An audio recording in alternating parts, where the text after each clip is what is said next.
Bonjour et bienvenue dans cette seconde vidéo du blog du coordinateur SSI consacrée à la limite de prestation de la mission.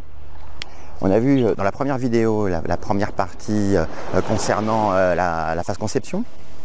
Aujourd'hui on va voir la phase réalisation. Toujours dans ce cadre magnifique qui est la baie de Couteau qui est sur l'île des Pins en Nouvelle-Calédonie.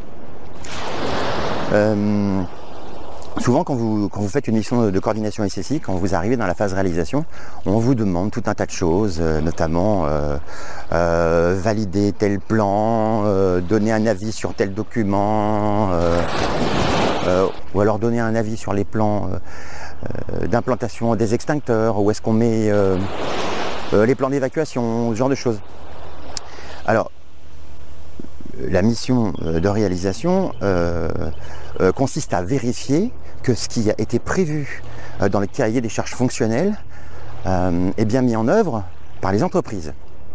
D'accord ? Dans l'acte de construire, il n'y a qu'une seule personne qui vérifie, au sens vérificateur, c'est l'organisme de contrôle. Dans le cadre par exemple du désenfumage, c'est pas vous qui allez valider entre guillemets les plans de désenfumage. Vous allez utiliser les plans de désenfumage pour les utiliser pour faire vos scénarios. D'accord ? À aucun moment vous allez dire c'est conforme. Certainement pas. En fait, si ce raisonnement il vaut pour le désenfumage, il vaut aussi pour le courant faible et l'implantation de la détection incendie. Donc on ne valide pas les plans en vue non plus d'une exécution. Celui qui valide les plans pour que ce soit exécutable, c'est-à-dire le bon pour exécution, c'est la maîtrise d'œuvre. C'est la maîtrise d'œuvre d'exécution. Vous simplement vous vérifiez que les documents qu'on vous a fournis ne sont pas contradictoires par rapport à ce que vous avez écrit dans votre cahier des charges fonctionnelles.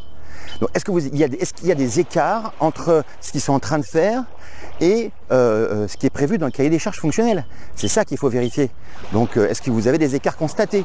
C'est pas conforme, non conforme ou bon pour exécution, c'est certainement pas ça.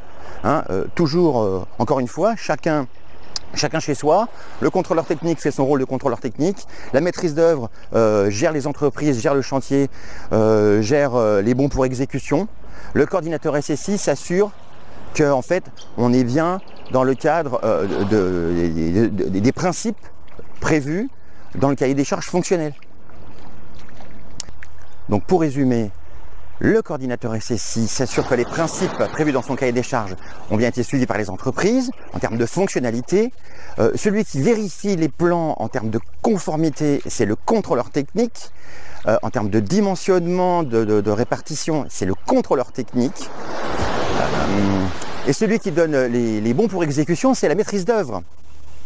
Voilà, donc ne commencez pas à rentrer sur les plates-bandes du contrôleur technique, ne commencez pas à rentrer sur les plates-bandes du maître d'œuvre. Bien évidemment, si vous êtes capable de faire de la maîtrise d'œuvre, à ce moment-là, faites de la maîtrise d'œuvre. Mais à ce moment-là, c'est une autre assurance. Il faut impérativement que vous ayez une assurance spécifique maîtrise d'œuvre et qu'en plus, vous